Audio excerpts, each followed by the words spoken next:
Boris Johnson's Brexit choices are making Britain's fuel and food shortages worse. London CNN Business. Rising energy bills, higher prices, and a critical shortage of workers leading to food and fuel supply constraints are threatening to stall Britain's recovery from the pandemic. The crisis afflicting the UK economy have sparked talk in newspapers and among politicians of a looming winter of discontent, a reference to the wave of strike action in 1978 to 1979 that brought the British economy to its knees. There's even talk of stagflation, the nightmare combination of stagnant growth and high inflation. Although the shortages, supply chain delays, and rising food and energy costs are affecting several major economies, including the United States, China, and Germany. Britain is suffering more than most because of Brexit. Specifically, the form of Brexit pursued by the UK government, which introduced stringent immigration policies and took Britain out the EU market for goods and energy, making it much harder for British companies to hire European workers and much more costly for them to do business with the country's single biggest trading partner. It didn't have to be this way. There were other options for the future EU-UK relationship. Worker shortages, for example, were not an inevitable outcome of Brexit, nor as going it alone on energy. But in Prime Minister Boris Johnson's ideological rush to get Brexit done amid fraught negotiations with the European Union agreement in several crucial areas, including energy, are sidelined. The UK government post-Brexit immigration system, meanwhile, was designed to reduce the numbers of unskilled workers coming to Britain and end what the government described as the country's reliance on cheap, low-skilled labor, despite the domestic unemployment rate on the region of just 5%. Ultimately, the government made a political decision to make low-skilled immigration more difficult, said Joe Marshall, a senior researcher at the Institute for Government, an independent think tank. Labor shortages may have been less severe if the UK had retained the free movement of people post-Brexit, he added. Britain had a record 1 million job vaccines between June and August, according to the Office for National Statistics. Restaurants, pubs, and supermarkets, including Nando's, had to temporarily close some locations last month due to the staff shortages or because certain ingredients weren't delivered as a result of fewer truck drivers. The adult social care sector also faces a workforce crisis and will need to recruit overseas workers to fill tens of thousands of vaccines, according to Care England, which represent independent providers. Supply chain constraints exacerbated by Brexit means that UK consumers are facing surging food and energy bills at the same time that pandemic support measures are being unwounded, including government support for wages and a €20 $27 weekly uplift to social security payment. The chronic labor shortage. This week, the UK government was forced to partly backtrack on its stringent post-Brexit immigration policy after thousands of gas stations ran dry over the weekend and food retailers warned the country had just 10 days to save Christmas. In an interview with broadcasters on Tuesday, Transport Security Grant Shops acknowledged that the Brexit no doubt will have been a factor in contributing to a fuel supply crisis.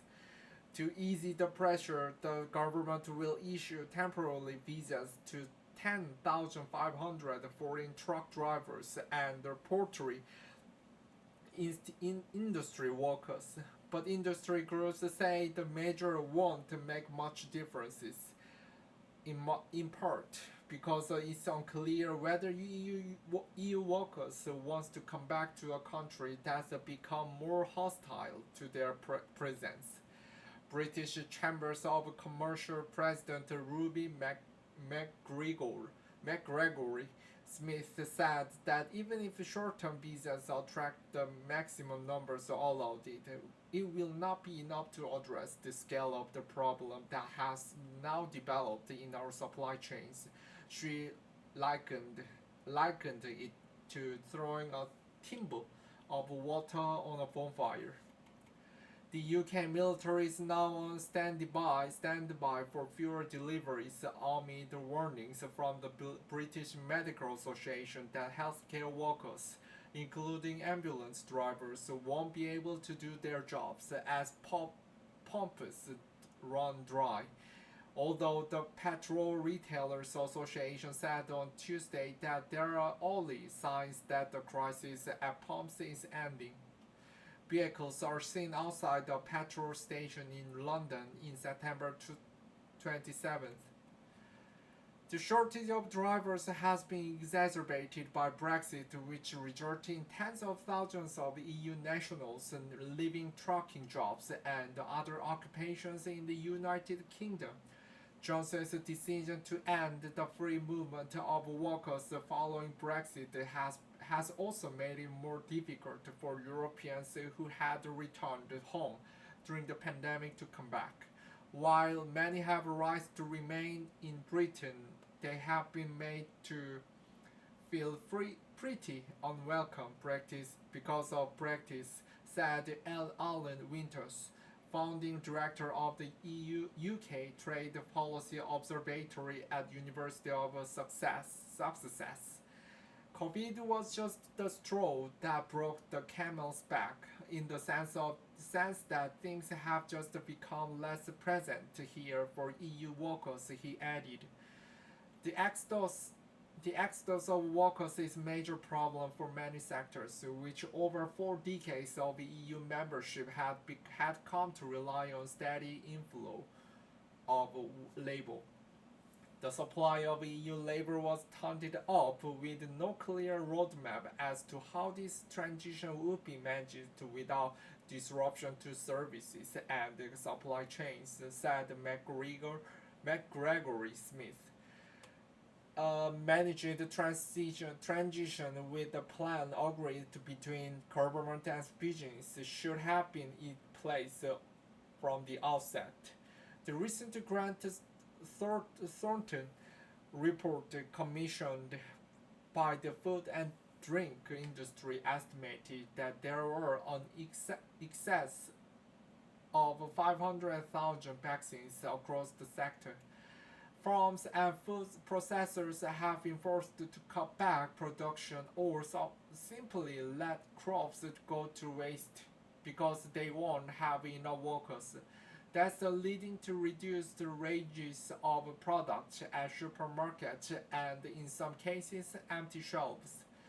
Empty shelves are seen at the supermarket in Manchester, Britain on September 22nd. The labor crisis is a Brexit issue and one that has been widely reported across the food and drink sector, Richard Griffiths, chief executive of the British Poultry Council, said in a statement last month.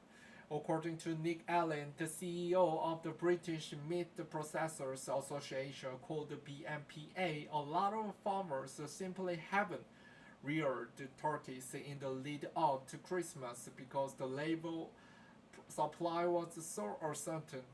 There will be a shortage of turkeys, Allen told CNN Business, adding that other Christmas favorites, such as gammon and fig in blankets, sausages wrapped in bacon will likely also be in short supply.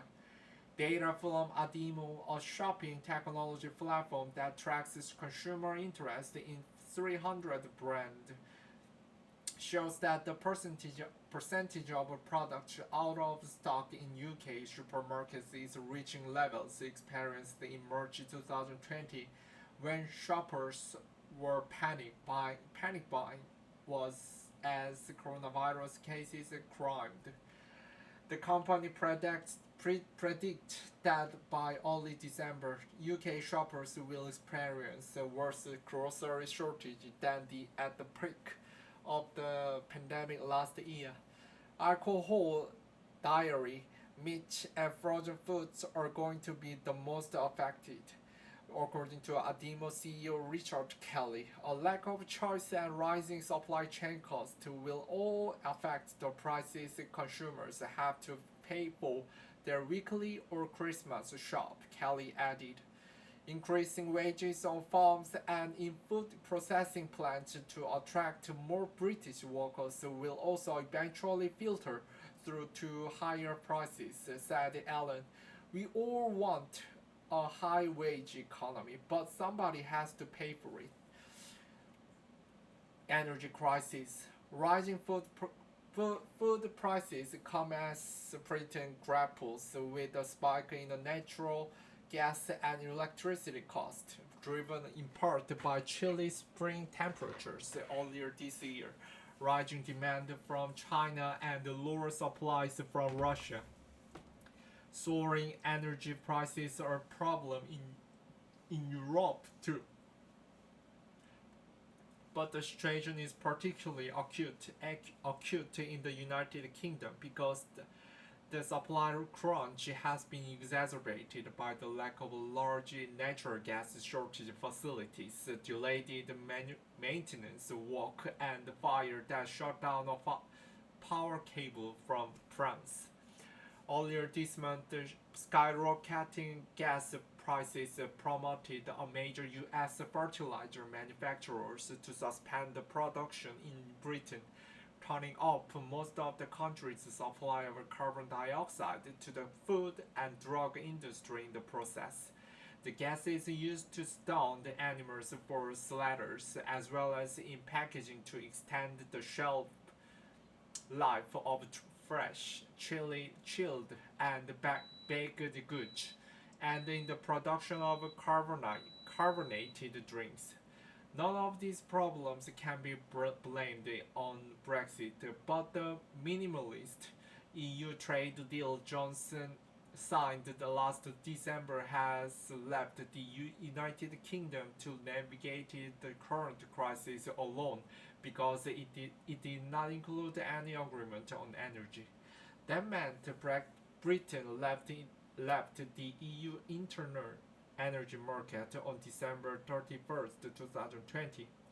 There isn't that closeness of cooperation between the United Kingdom and European Union on security of energy supply, said Smith, a senior associate at Global Council, a policy advisory firm. This has left the UK government with fewer levels at its disposal to manage current challenges, he added. This includes access to shortage facilities and solidarity among EU member states, which contribute to security of supply. According to the 2016 report commissioned by National Grid, a utilities company, which found that leaving the internal energy market could cause UK energy bills to soar by up to €500 million, $677.8 million a year. Though uncertain, the impact of its Brexit on the UK energy system is very likely to be negative, the report said. Economists are already warning that sustained upward pressure on prices driven by worker shortages, snailed supply chains, and rising energy costs will weigh on UK growth and increase inflation, which is already at its highest level in more than 2 decades. Britain's economy remains 2.1% smaller than before the pandemic, and economists at Bloomberg recently pushed back their forecast for the full recovery to the second quarter of 2022. By comparison, S&P Global Rating expects Europe to return to its pre-crisis level of the GDP before the end of this year, 1 quarter earlier than previously forecast, suggesting that diverging fortunes of the UK and EU economies, already apparent in growth and investment patterns since the Brexit referendum in 2016, looks set to continue.